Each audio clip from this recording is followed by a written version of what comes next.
Menurut pendapat Tu Yubai, saudara Qin hanya bisa menonton mural yang dihancurkan oleh kematiannya, meskipun itu sangat disayangkan dan marah.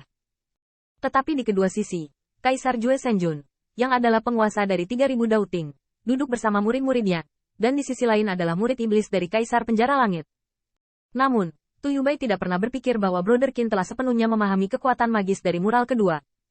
Anda tahu, mural pertama dihancurkan hanya beberapa saat sebelum kematian. Diperkirakan mural kedua hanya setengah tercerahkan. Tidak heran senior Brother Qin masih ingin bertanya apakah dia harus mengajarinya sekarang. Ternyata orang tidak takut menyeberangi sungai dan menghancurkan jembatan. Bahkan, jika kelompok para dewa ini tidak kuat, saudara Qin takut bahwa mural kedua telah dihancurkan. Qin, kakak Qin, apakah kamu bercanda? Qin Yichen tidak berdaya. Saya mengajar Anda. Anda akan tahu keajaiban dan benar. Bagaimana ini bisa menjadi lelucon? Mendesis. Tu Yubai menghela nafas. Dan sekarang banyak dewa dan setan menyebut saudara Qin setan. Sekarang tampaknya itu tidak salah. Sister Qin, Anda tidak akan pernah mempelajari keajaiban dua lukisan dinding pertama, kan? Tidak, kekuatan magis orang-orang Jiuli. Aku juga yang pertama kali melihatnya. Tu Yubai terkejut lagi. Namun, setelah kembali ke Tuhan, Tu Yubai tampak berwibawa dan dengan cepat berkata, kamu tidak harus mengajarkannya padamu. Brother Qin, jaga dirimu terlebih dahulu, dan jangan ajarkan saudara-saudari lain. Tu Yubai menjelaskan, setelah diajarkan, saya harus menyadari bahwa fluktuasi kekuatan ilahi dan Dao-Wei tidak dapat menyembunyikan para dewa ini. Karena ini, bakatmu pasti akan terekspos. Murid iblis Tu Yubai berkedip dan berkata dengan suara yang dalam, tidak perlu mengatakan bahwa iblis sudah mati. Aku berharap untuk membunuhmu segera setelah kamu menemukan kesempatan. Dan Baguio, tidak salah untuk menjadi elegan, tapi dia juga sangat arogan, bahkan jika dia bisa mentolerirmu. Tetapi jika kamu membiarkan banyak pangeran tahu bahwa murid Kaisar Jue, bakatnya tidak sebagus Paman Litu. Petik 2. Pikiran pertama Tu Yubai adalah untuk melindungi Qin Yichen. Pada saat yang sama, ia lebih mengerti mengapa Paman Litu berulang kali mencegah saudara Qin datang ke sini. Hanya ketika dia tiba di Tusan, saudara Qin dapat bersinar. Aku tidak tahu apa yang harus dilakukan Brother Qin dibandingkan dengan para dewa dan para dewa alam Kaisar Surga. Tu Yubai menghela nafas diam-diam, dan Qin Yichen hanya bisa berhenti.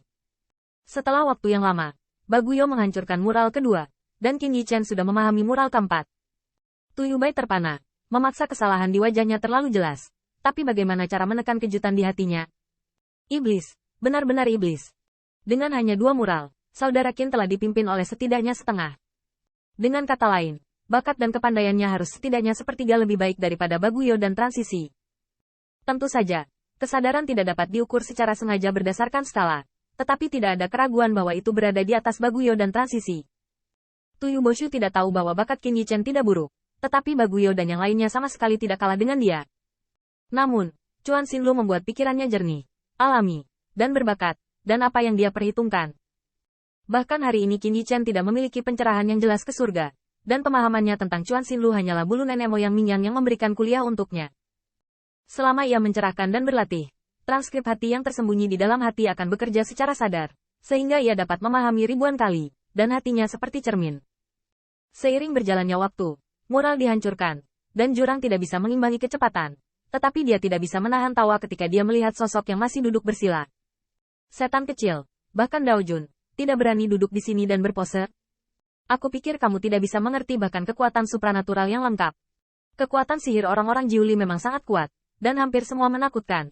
Diciptakan untuk perang untuk membunuh. Selain itu, naga sejati telah meninggalkan cara untuk menahan Taoisme ini di sini, yang dapat memungkinkan instruktur untuk menguasai keterampilan mengendalikan orang asing. Dapat dikatakan bahwa untuk sebagian besar Baguio, peluang aula ini jauh lebih berharga daripada sungai Jiuli Dao. Adapun apakah Qin Yichen dapat mengimbangi kecepatan pencerahan mereka? Baguio benar-benar tidak peduli.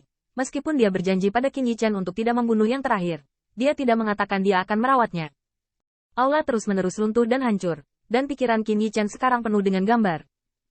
Itu adalah orang kuat yang menghormati kelompok etnis Jiuli. Dia terus berjuang, dan bahkan Qin Yichen dapat melakukan leluhur kuno yang berperang melawan kelompok etnis Jiuli. Di antara Jiuli dan ras manusia, ada juga pendekar pedang yang kuat, yang menebas pada saat itu dan menebas tanah, cukup untuk membuat dunia bergetar.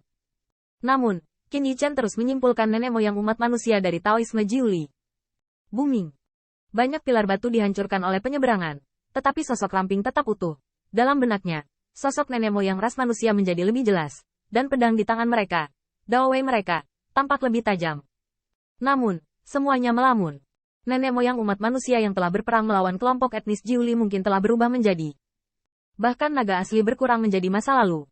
Sekarang istana ilahi pertama naga sungguhan, tempat duduk dewa perang, telah dihancurkan oleh iblis. Qin Yichen dapat merasakan bahwa dia dikelilingi oleh para dewa dan setan di segala arah, dan dia adalah salah satu musuh yang menginjak-injak kota kelahirannya. Qin Yichen menatap langit. Langit berbintang di atasnya adalah Zhenlong Tai, tempat untuk menyanyi dan menekan naga yang sebenarnya, dan ribuan dewa dan setan untuk mengolok-olok anggur. Qin Yichen menatap tanah di bawah kakinya, dan bahkan setiap bagian langit berbintang yang bisa dilihatnya. Berapa banyak tulang leluhur yang terkubur. Bahkan di atas langit tidak terlihat oleh Qin Yichen. Ada kehadiran mengerikan di kepala yang menyembunyikan bahkan yang kuat seperti God of War, yang terpesona dan terluka, dan menjadi eksistensi pengkhianat yang mengerikan. Nenek moyang Mingyang bertanya kepadanya, apa langit? Mengapa bertarung dengan langit? Mengapa melawan langit? Meskipun Qin Yichen bisa ditoleransi pada hari ini, iblis yang berdiri tegak di langit, menganggapnya sebagai paku di matanya, dan menganggapnya sebagai penyerbu kriminal. Nenek moyang Mingyang telah mengajarinya untuk bertindak melawan langit dan akan bergelombang sepanjang jalan. Qin Yichen tidak mau pergi melawan langit dan tidak akan bertarung dengan langit. Tetapi dia harus tidak menuruti kehendak para dewa dan setan itu dan harus bertarung dengan mereka. Orang-orang Jiuli berani bertarung dengan umat manusia yang diperoleh. Jadi mereka berjalan keluar dari sosok umum kaisar. Dan haruskah keturunan umat manusia yang mengalahkan kelompok etnis Jiuli menjadi pemberontak? Perlahan-lahan, keadaan pikiran Qin Yichen menjadi lebih dan lebih tenang. Dalam benaknya, banyak bagian ilahi dari kelompok etnis Jiuli berubah menjadi sinar garis yang kental. Garis yang tak terhitung jumlahnya secara bertahap berubah menjadi pisau. Pisau itu bisa membunuh para dewa dan membunuh iblis. Itu bukan Tao, tapi musuh. Booming, aula pecah berkeping-keping. Hanya Qin Yichen yang menutup matanya dan fokus. Pisau di hatinya menjadi semakin sempurna, tajam dan membunuh, dan semakin lama semakin melekat.